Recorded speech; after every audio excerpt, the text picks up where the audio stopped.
Good morning, everyone. We're going to be starting our service this morning by singing Building Bridges, which is hymn number 1023 in your teal hymnals, if you're interested in following along. It's a round, and so we're going to be singing it all the way through once, and then I will lead this side of the room in having it happen over here, and then Lisa will lead this side of the room when you come in the second part of the round. Okay, here we go, all together.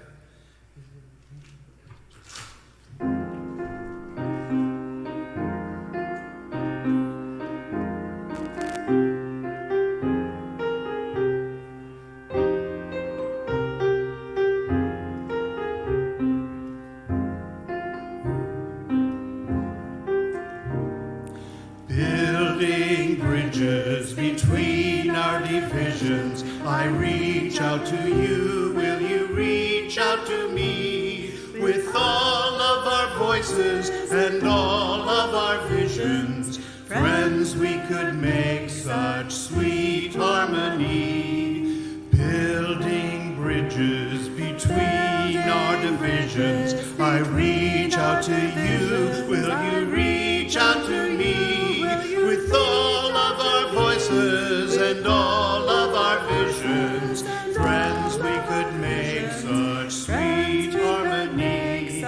Building bridges between our divisions, I reach out to you, will you reach out to me? With all of our voices and all of our visions, friends, we could make such sweet harmony. Friends, we could make such sweet harmony.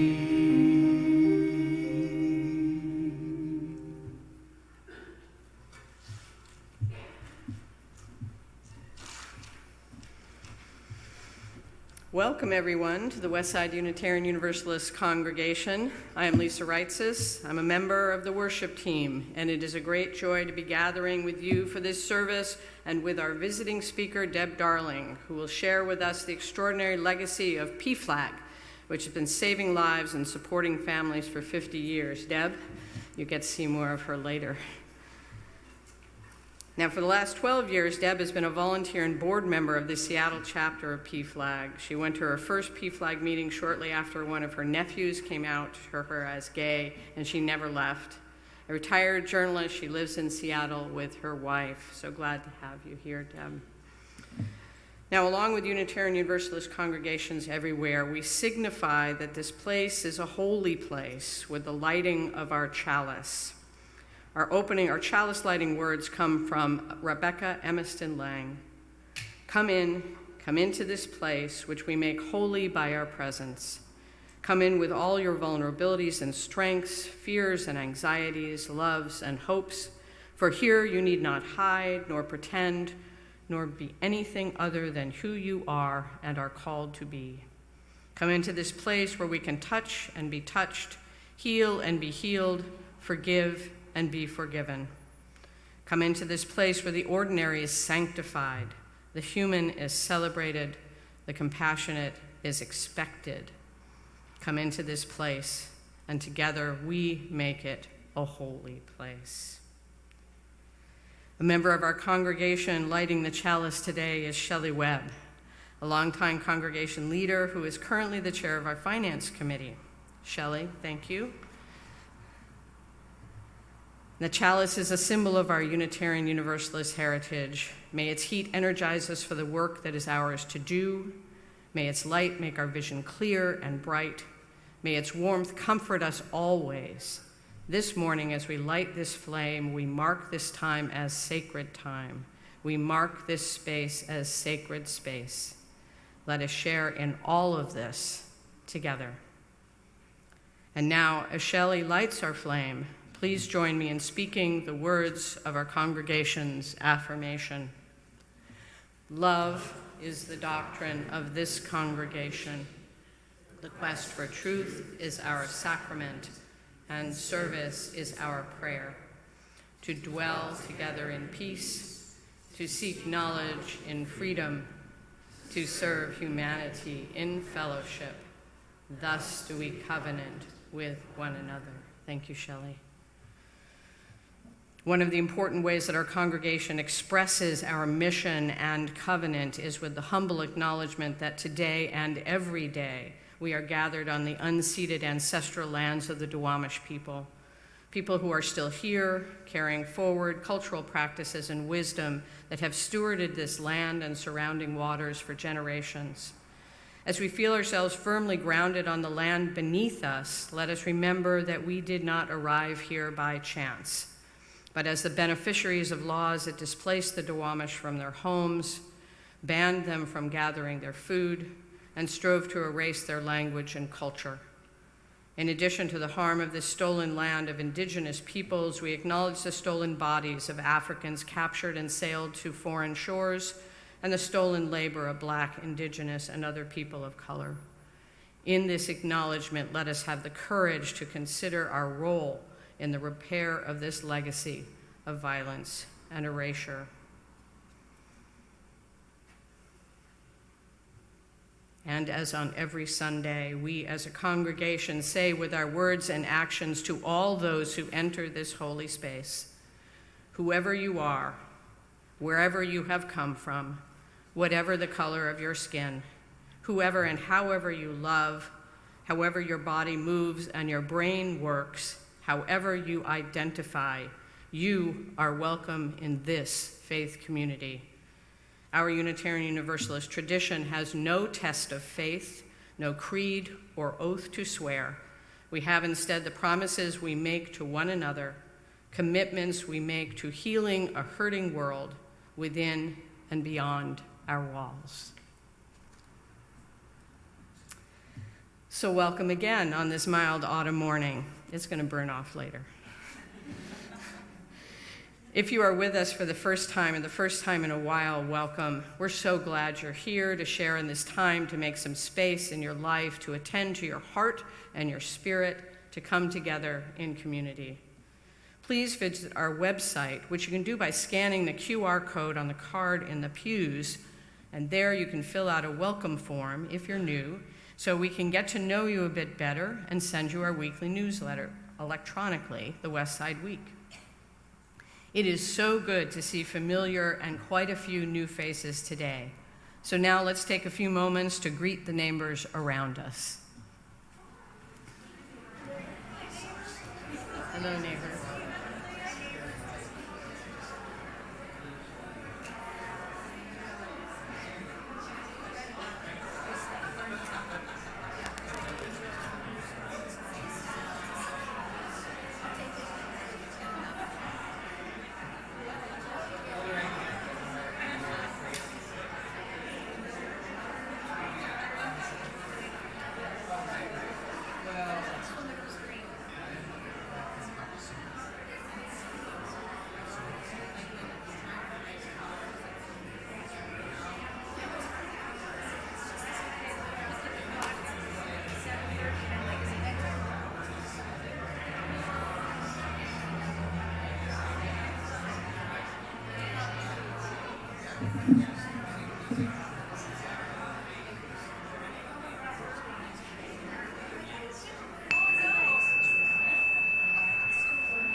As always, it's great to see such enthusiastic greetings going on. Please continue those good conversations after our service at the coffee hour and the social hour downstairs. There's stairs in the back and stairs up here.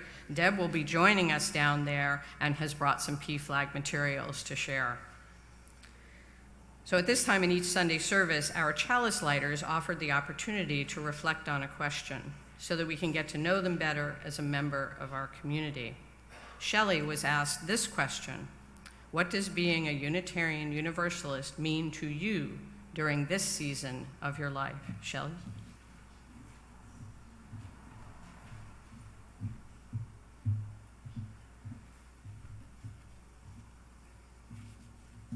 I answer the question at what point, at this point in my life. For some reason, this season sounds way more serious, but or older. When answering the question, what does it mean to be a Unitarian Universalist at this point in my life, my mind went backwards to when I wasn't a UU. I was at a church camp in high school. I was with Ryan from New Orleans and Annie from Miami, and we had decided to sneak away from whatever planned activities there were, as 17-year-olds sometimes do.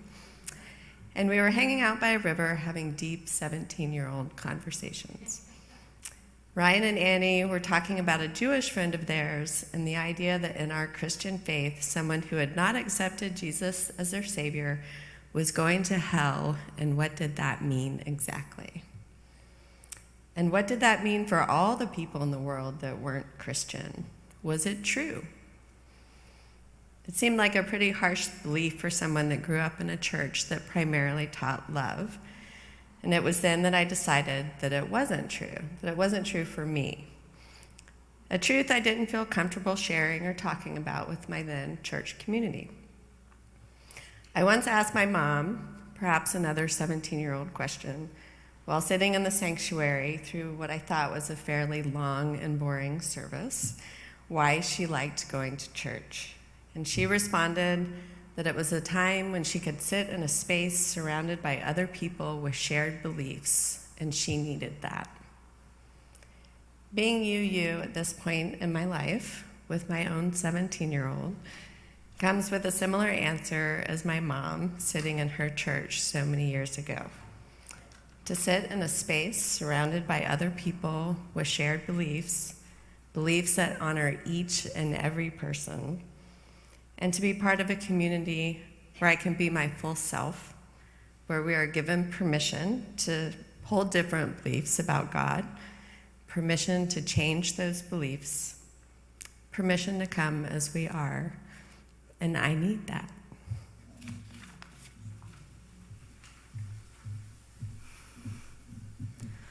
Thank you so much, Shelley.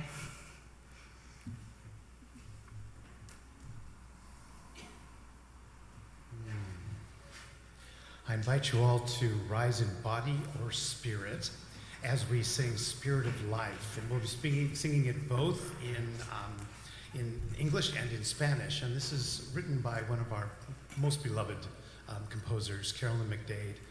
And I found the Spanish translator. So you'll notice something different. We'll be starting with a slide that actually shows the accreditation before we actually sing from now on. And so you'll be able to see who wrote everything. And then we'll just move on to the lyrics and start the song.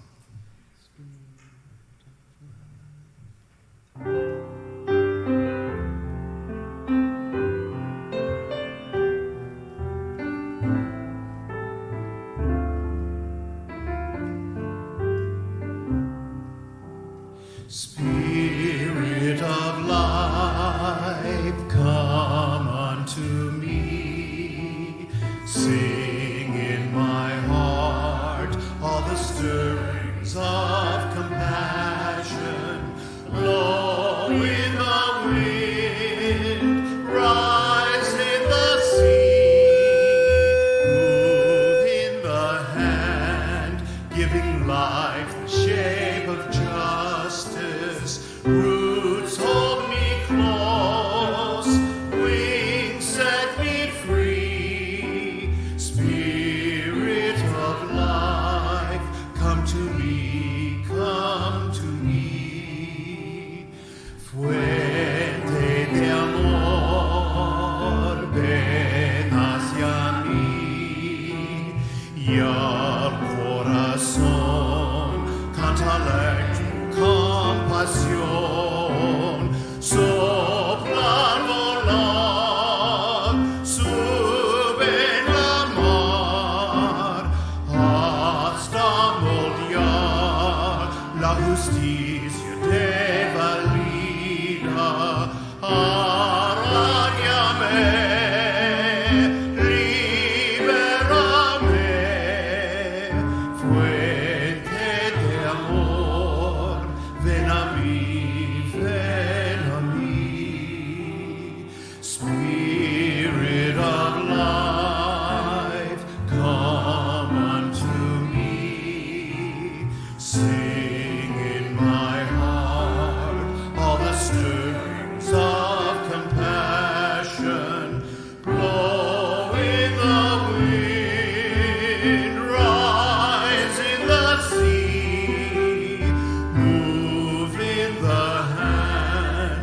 giving life the shape of justice. Roots hold me close, wings set me free. Spirit of life, come to me, come to me. Thank you. Thank you to all our musicians. This is a place filled with generosity today in so many ways. And right now, we will engage in a collective act of generosity known as our offering when we take time to actively support Westside UU congregation and its many ministries with our gifts by text, check, or cash. Each month, we choose a community organization to share 1/3 of our undesignated offering gifts, that is, those donations not designated as your pledge contributions. For the month of October, our community giving recipient is Lambert House. Lambert House, located on Capitol Hill in Seattle, is a safe place for lesbian, gay, bisexual, transgender, and questioning youth ages 10 to 22 to gather for support groups, planning meetings, dances, and other fun events. Lambert House is where LGBTQ+ youth make life better for each other, staying connected both in person and online. Over 50% of those served by Lambert House are youth of color, and youth come to activities from all over the Puget Sound region, representing more than 130 zip codes equally distributed to the north, south, east, and west. Because we now worship in the sanctuary just 2 times per month, there are fewer Sunday opportunities to extend our generosity to our community partners.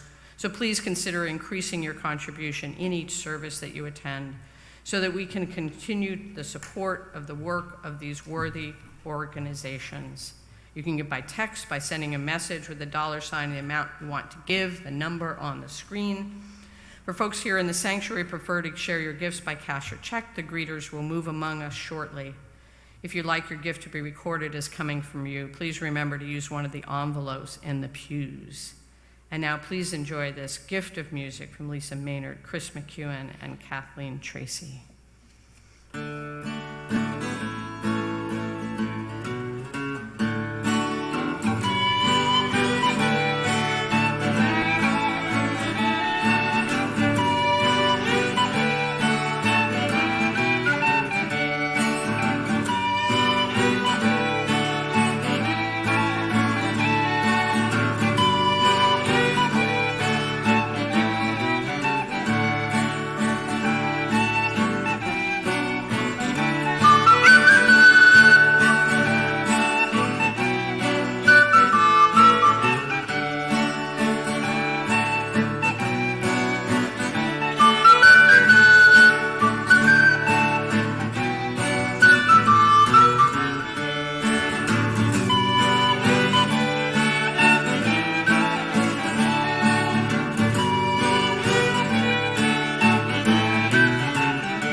What beautiful sounds. Thank you to everyone for giving as you're able to support Westside and Lambert House. Your generosity of time, treasure, and presence are gifts that sustain us as a community. During each of our Sunday services, we take time to make space for holding the joys and sorrows of this community. And as a reminder, if you'd like for a joy or sorrow to be shared from the pulpit or with our minister, you can find a form to submit that information on our website. As this is the first Sunday service of the month, It is now the tradition of our congregation to honor the joys and sorrows of our members and friends and neighbors and loved ones with an embodied ritual. I think most of you received a stone when you came in. If you did not, there are some on the table down here. So at this time, we invite you to come forward on the side aisles, come forward, place your stone in one of the water bottles, and return to your seat from the center aisle. And as you hold your stones, as you come forward, take a moment to fill them with any prayerful intention and loving energy. As you place them in the bowl, know that you hold in your hearts, everything you hold is mingling with the joys and sorrows, known and unknown, of this whole community. So for those of you joining us remotely, you're invited to hold a stone or other sacred object and place it somewhere meaningful to you, an altar, a table, perhaps besides a chalice or candle. So I invite you forward.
And you realize with this ritual, those stones are like a recirculating fountain.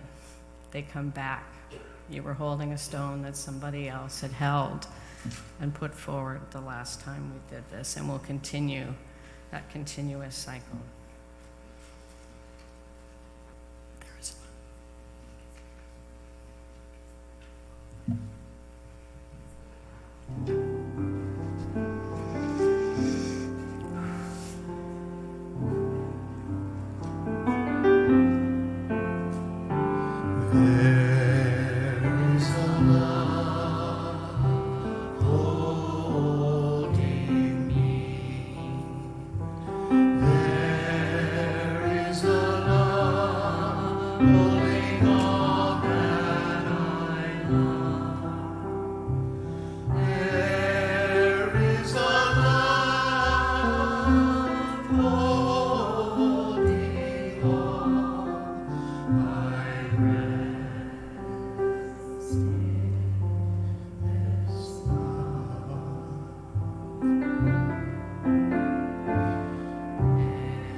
The vessel of our loving care is very full this morning.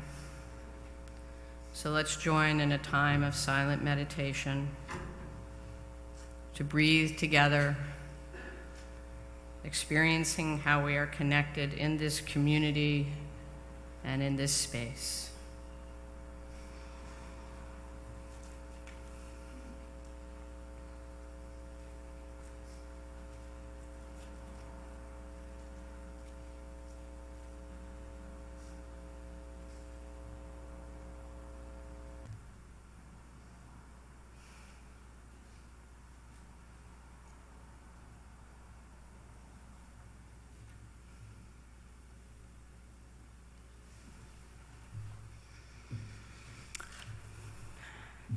And now, as we remain seated and centered, please join with Rainier Reunion and friends in singing How Could Anyone? This song was written by Libby Broderick in 1998 as an anthem of hope and healing, as she says, to bring inspiration and affirmation to people struggling with every imaginable challenge and to celebrate the beauty of human beings everywhere. We will sing it through several times together. I invite you to feel the words and music, reach out to touch everyone here, and extend that loving energy beyond our walls.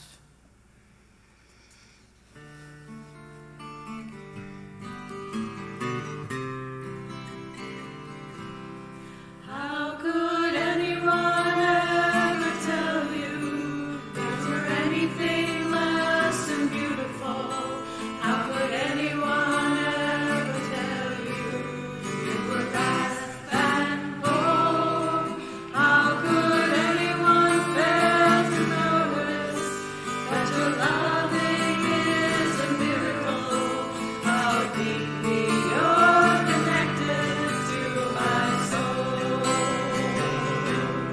How could anyone ever tell you you were anything less than beautiful? How could anyone ever tell you you were less than whole? How could anyone fail to notice that your loving is a miracle? How deeply you're connected to my soul. How could anyone ever tell you you were anything less than beautiful? How could anyone ever tell you you were less than whole? How could anyone fail to notice that your loving is a miracle? How deeply you're connected to my soul. How could anyone ever tell you you were anything less than beautiful? How could anyone ever tell you you were less than whole? How could anyone fail to notice that your loving is a miracle?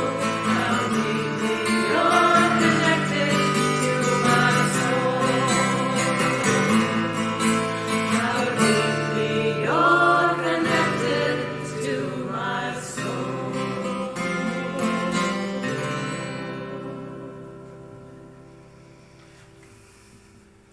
Thank you.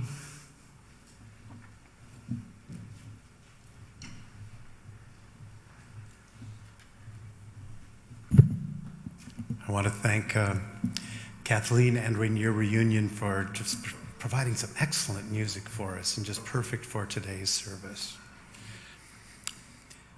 As we approach National Coming Out Day this Wednesday, October 11th, I've taken some time to reflect on what coming out has meant to me personally over the many years I've been on this planet.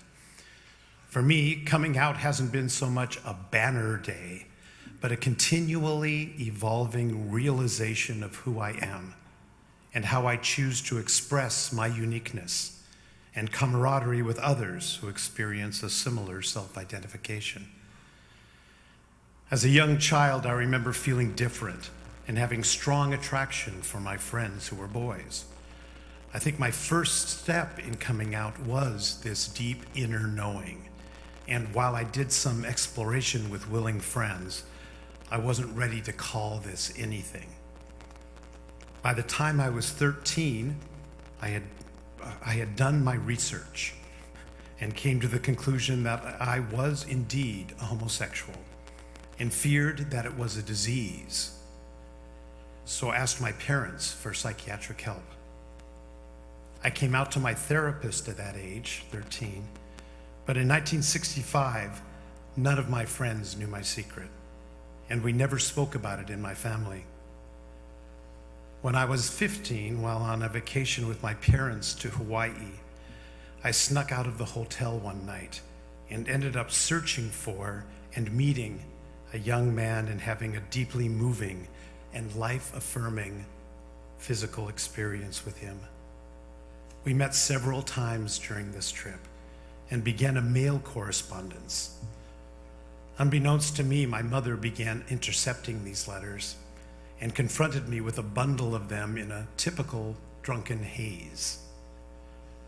My response was not the contrition I think she expected, but rage at the violation of my privacy. This ended up being the true coming out to my parents. After my return from Hawaii, I began to seek out others and soon had a thriving group of wonderful gay friends. I had shared my other life with a couple of people at Bellevue High School, but while some suspected, few knew of my dual existence. I moved in with a gay friend of mine that day after I graduated from high school in 1970 and became fairly estranged from my family, particularly my father, who had told me, "I may learn to tolerate your behavior, but I will never accept it." I stood up to him and told him that wasn't enough for me and that I wouldn't be coming home until he decided to change that stance. After a tearful family Christmas without my presence, my father contacted me and we sat down and had a talk that ended up changing everything. This was another step in my coming out. I've had several other coming out experiences, professional and personally. Being diagnosed as being HIV positive in the early 1980s and processing the shame and fear of both being exposed and possibly being harmful to others was another process. I got political and chose to counsel high school kids around safe sex as a form of coming out. Most recently, I entered a new relationship with a wonderful man shortly before the pandemic. Jordan has another partner he's been with a number of years. We're all open and happy in this polyamory. It's been a coming out experience, telling others of my relationship status and finding freedom in truly owning it and reveling in it. I believe that coming out is a continuing process, and I could give dozens of other examples in my life. The more I uncover those parts of myself that I've been afraid to express, the more I free myself from the gender-centric roles of my upbringing, the more I refuse to accept others' expectations of me as limitations to my self-expression. As I continue to blossom, I feel stronger and stronger and become a more fully realized person. My self-respect grows, and I can live the life that has always been inside of me, longing to be expressed. I call this love, and I call it good.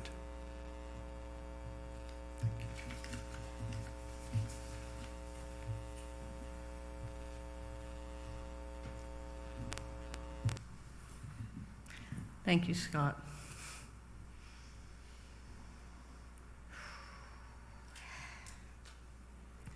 Our anthem today is Everything Possible, which is in our hymnal. It was written in 1983 by Fred Small, who would go on to become a UU minister. I first heard it performed by a wonderful gay men's a cappella group called the Flirtations in Washington, D.C. in the summer of 1991. There was not a dry eye in the house. Fred described the origins of Everything Possible, which has now been published as an illustrated book, in this way. He said, "A lesbian friend of mine asked me to write a song she could sing to her 9-year-old son about the choices we can make about how to live and whom to love. The next day, on a rainy bus ride from Seattle to Olympia, this song came to me."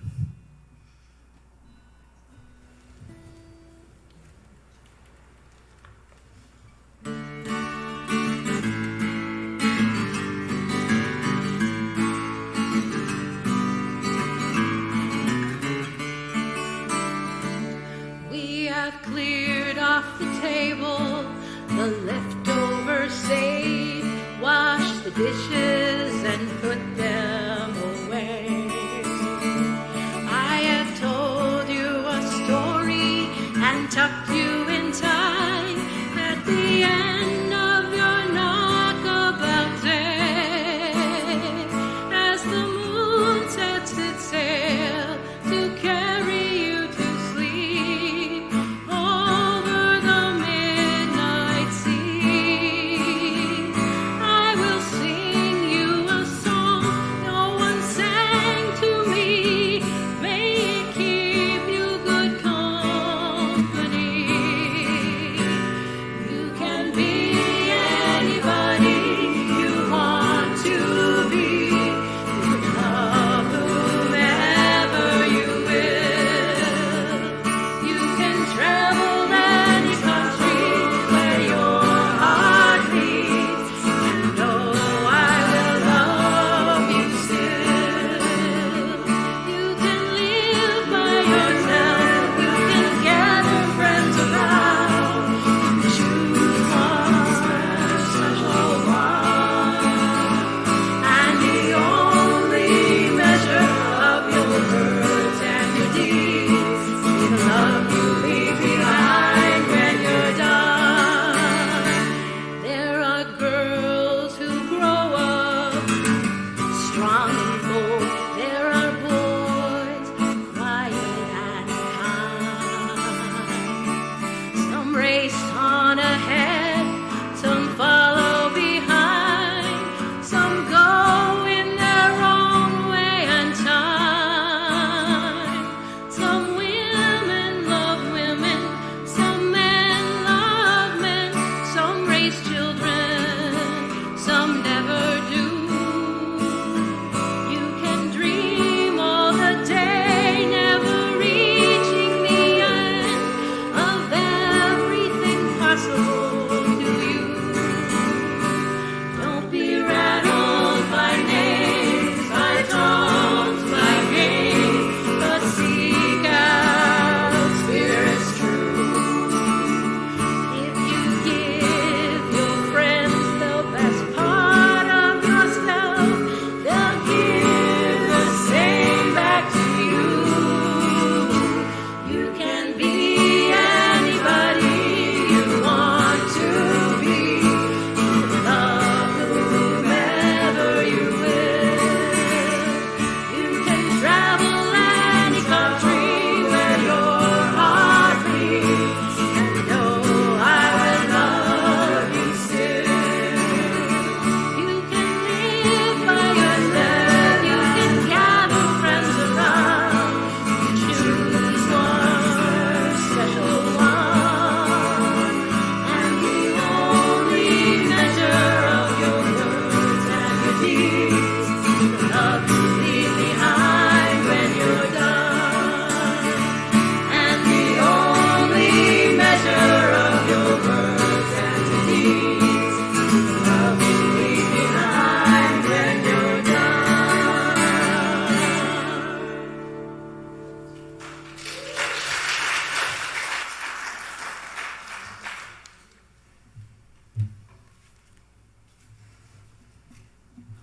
Hello and good morning. My name is Deb Darhling, and I use she, her, hers pronouns. Thank you, Lisa, for inviting me to share my story with your fellow worshipers today. My story is about family. It's a story about my later in life discovery that I am lesbian and how that affected my relationship with my family. It's also a story about how we sometimes need to create a chosen or surrogate family to find the acceptance, love, and support we need to live and thrive. When I was 30, I came out to myself as lesbian. It was 1987, and I can honestly say that at that time, I had never met another lesbian. Role models? I had none. It was a scary time because I didn't know how my family would react. But it wasn't as scary as it could have been because I had only my siblings to tell. My mother had died when I was 23, and my father died 2 years later, never knowing who I truly was. Would my family of brothers accept me, love me, and support me? As children, there's nothing we want more than for our parents and family members to accept us unconditionally. I wanted my brothers to do the same, but I wasn't sure they would, because after our parents died, the glue that held us together dried up and was gone. We scattered like seeds in the wind to different states.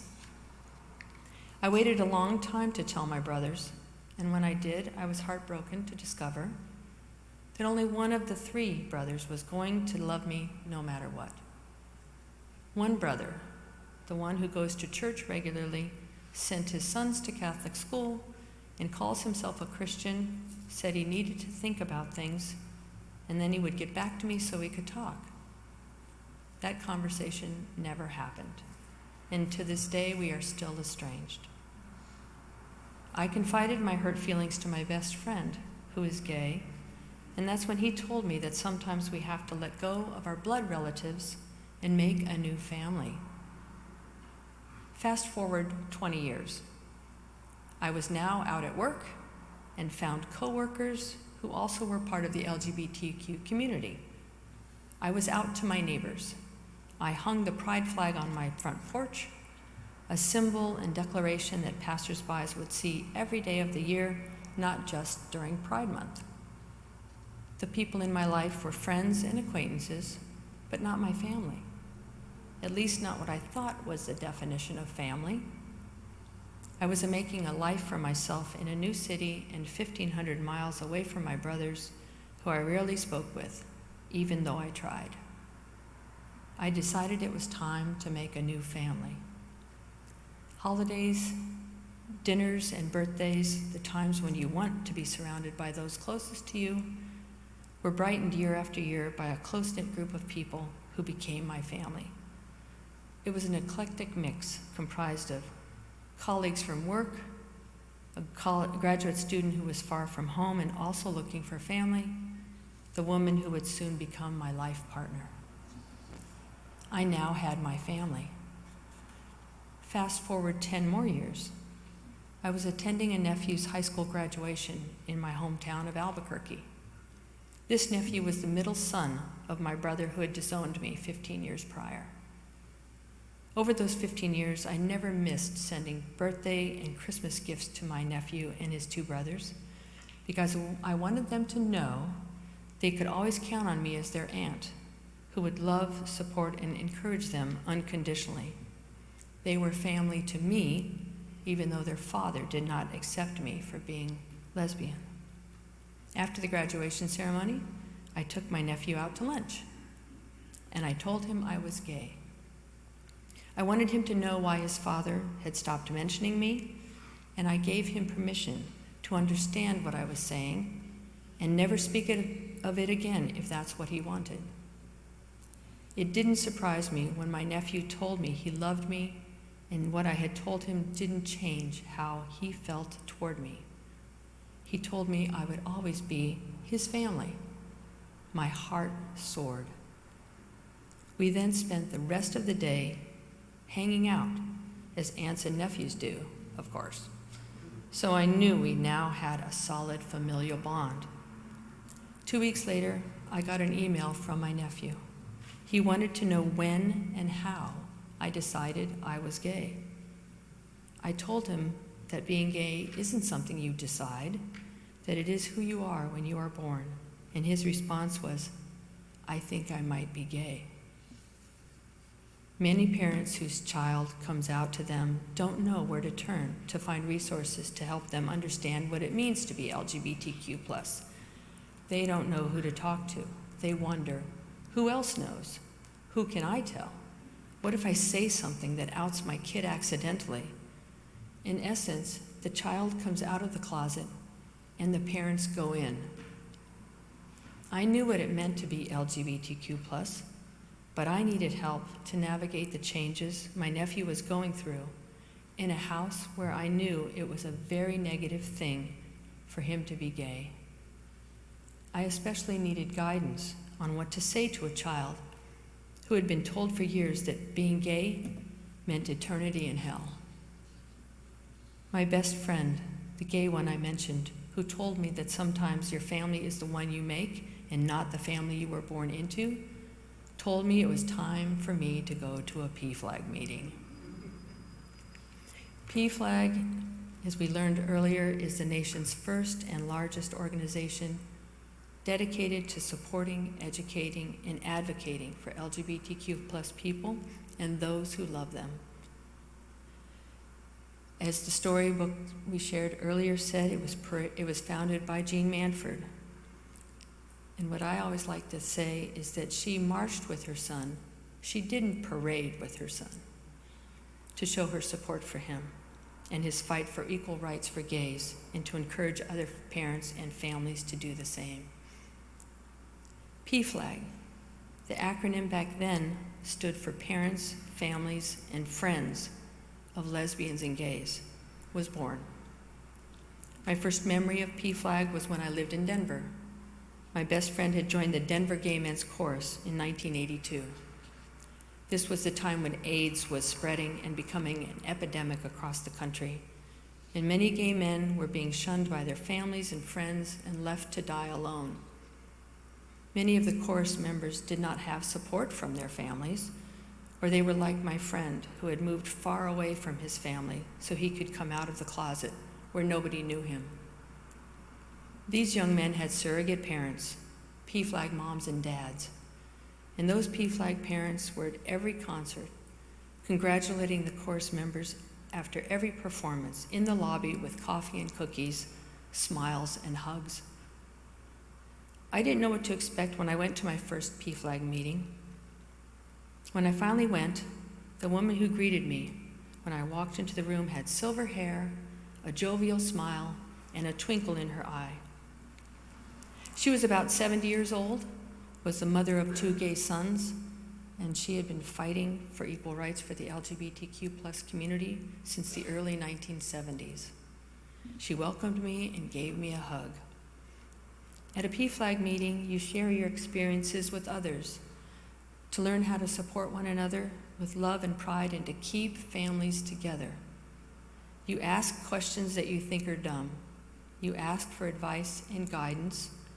You share the shame you feel for making mistakes, using the wrong pronouns, disappointing your LGBTQ+ loved one. And every time, the other people at a PFLAG meeting, who at the beginning were complete strangers, are now talking with you as though they've known you for a long time.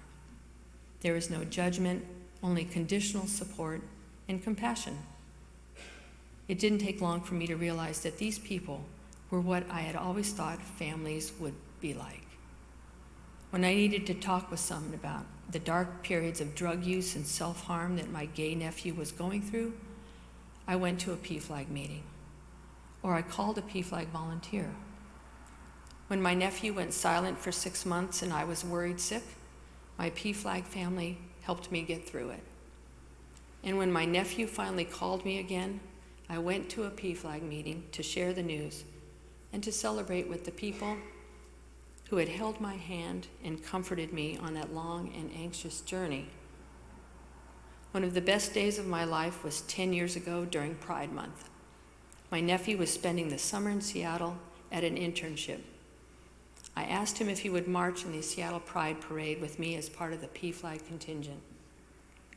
I could tell he was unsure about being so visibly gay, even though the only people he knew in Seattle was me and my partner and his coworkers, but he said yes anyway.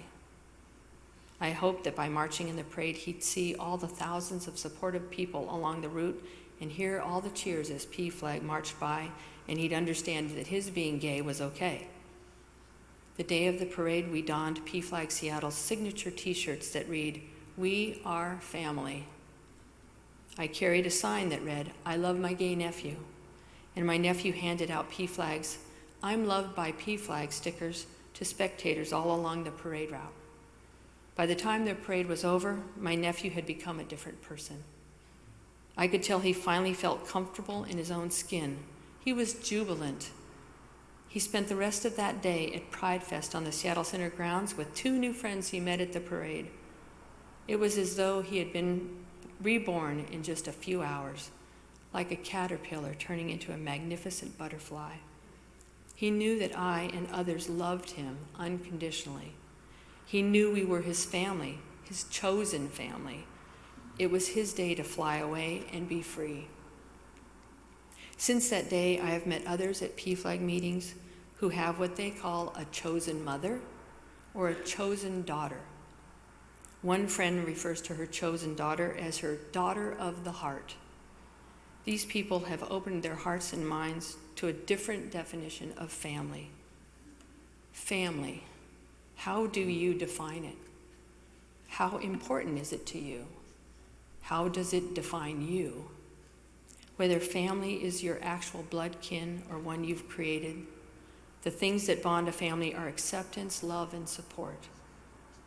PFLAG's network of chapters, Seattle is one of 14 in our state and hundreds across the country, and more than 325,000 members and supporters are helping create an equitable and inclusive world, a family, if you will, where every LGBTQ+ person is safe, celebrated, empowered, and loved.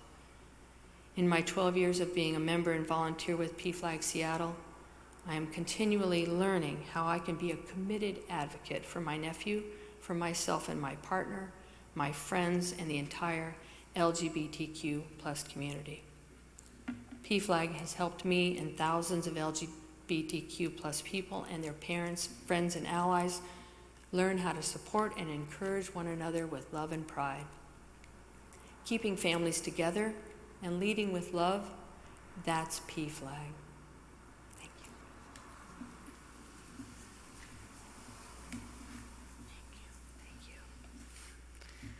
Thank you so much, Deb. You know, this is one of those moments where Deb and I have known each other for a while, but it's only been in the context of cheering at women's basketball games, really. We are bridging across different parts of our lives together. It's very, very exciting. Thank you so much, Deb.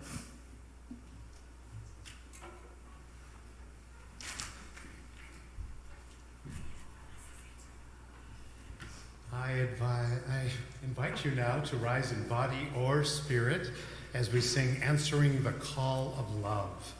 And the lyrics are right behind me. Enjoy. The lyrics are slightly different.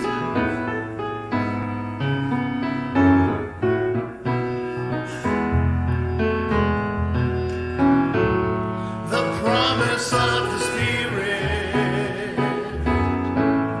faith, hope, and love abide, and so every soul is blessed and made whole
Let me invite you to be seated.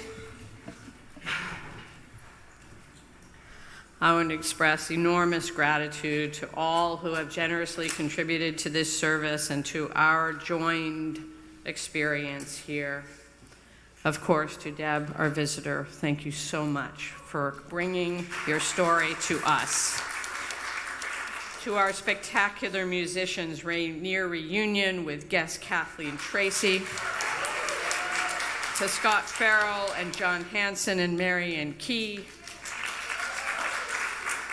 To Nate Mesnard for our audio tech support, and Henry Sikora for skillfully running all of our visuals, and we added things into that, and it's working great. Thank you so much, Henry.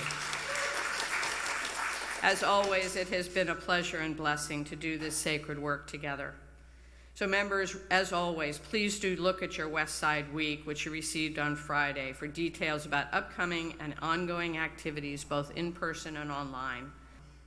So if you would please rise in body or spirit as we receive the benediction from Deb. Lord, let us leave this worship experience with a renewed commitment to being an ally to the LGBTQ+ community. Let us leave this space knowing that being an ally is not something we are, it is something we do. Let us prayerfully work to find loving ways to listen, learn, and support LGBTQ+ people, and to resist the pressure from others to try to change them from who God created them to be. Thank you, God, for loving us for who we are, as we are. Amen. And now, as Shelley releases our flame, may you go into this week blessing and blessed by the world. We hold you in our love as you go, and let's join together on Longtime Son.